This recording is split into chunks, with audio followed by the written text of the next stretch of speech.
बिस्मिल्लाहिर्रहमानिर्रहीम। अस्सलाम वालेकुम। आप देख रहे हैं हमारा यूट्यूब चैनल। मैं हूं मलिक अब्दुर्रहमान।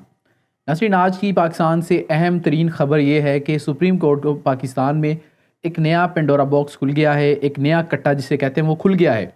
ये बात बड़ी वाज़ेह है कि सुप्रीम कोर्ट के एक जज की जानिब से एक जो है वो ऐसे अपने तहरीरी फ़ैसले में कुछ ऐसी बातें कह दी गई है जिससे ये बात वाज़ेह हो जाती है कि सुप्रीम कोर्ट के अंदर जो इस वक्त जजेस हैं उनके दरमियान किस लेवल की ग्रुप बंदी है। और चीफ़ जस्टिस ऑफ पाकिस्तान एक ग्रुप में है जबकि कुछ दीगर जजों का एक अलग ग्रुप है। यानी कि उसी तरीके से अदलिया के भी दड़े हो चुके हैं जैसे आज हमारे मुआशरे के अंदर है कि एक बड़ा तबका जो है वो इमरान खान के साथ खड़ा है जबकि दूसरा तबका जो है वो इस्टेब्लिशमेंट के साथ खड़ा है। इसी तरीके का आज एक जो है वो फ़ैसला सामने आया है। एक इख्तलाफी नोट था जिसको जो है वो 26 दिन के बाद जारी किया गया। ये कोई इत्तेफाक नहीं है। जस्टिस मंसूर अली शाह की जानिब से ये जो इख्तलाफी नोट सामने आया है इसकी क्या कानूनी हैसियत है इसके बारे में भी बात करेंगे। और इसके अंदर जस्टिस मंसूर अली शाह ने जो है वो वाज़े तौर पर कहा है कि ये जो सुप्रीम कोर्ट का इलेक्शंस के हवाले से फ़ैसला था ये 3-2 से नहीं बल्कि 4-3 से था। याद रहे ये वही मौक़िफ़ है जो कि मुस्लिम लीग नून और पीडीएम की जमातों ने इख्तियार किया था और उन्होंने कहा था कि सुप्रीम कोर्ट का ये जो फ़ैसला है ये 4-3 से हमारे हक़ में आया है। यानी कि जस्टिस अतर मिनल्ला और जो जस्टिस याहिया अफरीदी थे वो बेंच से अलग हो गए थे। तो सुप्रीम कोर्ट के फ़ैसले के बाद पीडीएम की जमातें उनको भी इस फ़ैसले का हिस्सा करार दे रही थी और कह रहे थे कि उनको भी इसमें इंक्लूड करें क्योंकि उनके भी एतराज़ात थे कि सुप्रीम कोर्ट क्या जो है वो सो मोटो ले सकती है या नहीं। जबकि आज जस्टिस मंसूर अली शाह ने ये जो फ़ैसला दिया है सबसे पहले इसकी कानूनी हैसियत के ऊपर अगर हम बात करें तो कानूनी माहिरीन के मुताबिक इस फ़ैसले की कोई कानूनी हैसियत नहीं है।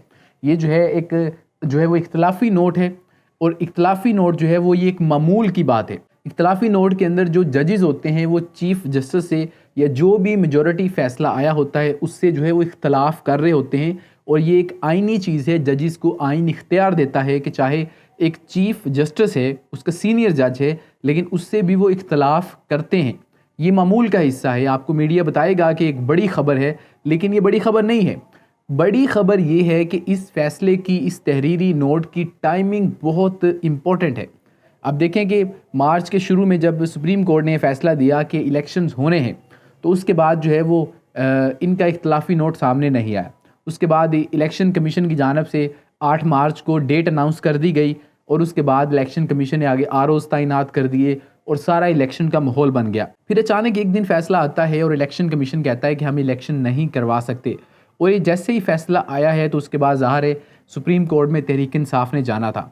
तो उसके बाद तहरीक इंसाफ सुप्रीम कोर्ट गई है और जब सुप्रीम कोर्ट के अंदर जो है एक नया बेंच जो है वो समाअत कर रहा है तहरीक इंसाफ की दरख्वास्त के ऊपर, तो तब पिछले बेंच का जो एक जज साहब हिस्सा थे उनकी जानिब से एक जो है वो नोट आता है। यानी उनका जो इख्तलाफी नोट था उसकी जो है वो तफसीलात पब्लिक कर दी गई और उसमें वाज़े तौर पर वो चीफ़ जस्टिस के हवाले से तनकीद कर रहे हैं कि चीफ़ जस्टिस के पास जो एक जो है बड़ा एक इख्तियार है कि वो अपनी मर्ज़ी के बेंच बना सकते, इस हवाले से तनकीद की गई है।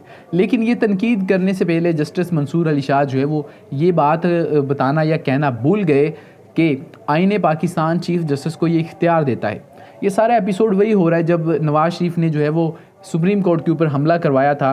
ये मुस्लिम लीग नून की तारीख है, इसको ये लोग जो है वो जुटला नहीं सकते। उस वक्त भी यही सब कुछ किया गया था और जो है सुप्रीम कोर्ट के ऊपर जो है वो 1997 में जस्टिस सजाद अली शाह जो है वो जब सुप्रीम कोर्ट के चीफ़ जस्टिस थे तो नवाज़ शरीफ के ख़िलाफ़ नहली केस की समाअत हो रही थी। तो उस वक्त भी इन्होंने यही किया था और जजों को डिवाइड किया गया और सुप्रीम कोर्ट के अंदर से ही जो है वो जस्टिस सजाद अली शाह के ख़िलाफ़ बगावत जो है वो शुरू हो गई थी और आज भी यही है। लेकिन सवाल ये है कि जस्टिस मंसूर अली शाह किस मुल्क का आइन अपने सामने रख कर ये फ़ैसले कर रहे हैं? क्या उनको नहीं पता कि आईन पाकिस्तान कहता है कि 90 रोज़ के अंदर आपने इलेक्शंस करवाने हैं? तो जस्टिस मंसूर अली शाह किस बेस के ऊपर जो है वो चीफ़ जस्टिस के ऊपर तनकीद कर रहे हैं? जबकि ये वो साहब है जिन्होंने चीफ़ जस्टिस खुद भी बनना है और तकरीबन 2 साल के लिए इन्होंने पाकिस्तान के चीफ़ जस्टिस रहना है। और पाकिस्तान की सुप्रीम कोर्ट के जो सीनियर तरीन जज हैं चीफ़ जस्टिस के बाद यानी कि जस्टिस काजी फ़ायद ईसा, उनको तहरीक इंसाफ के हवाले से या जो भी दीगर मामलात अहम मामलात होते हैं उनके हवाले से जो बेंच बनते हैं उनमें काजी फ़ायद ईसा साहब को इंक्लूड नहीं किया जाता।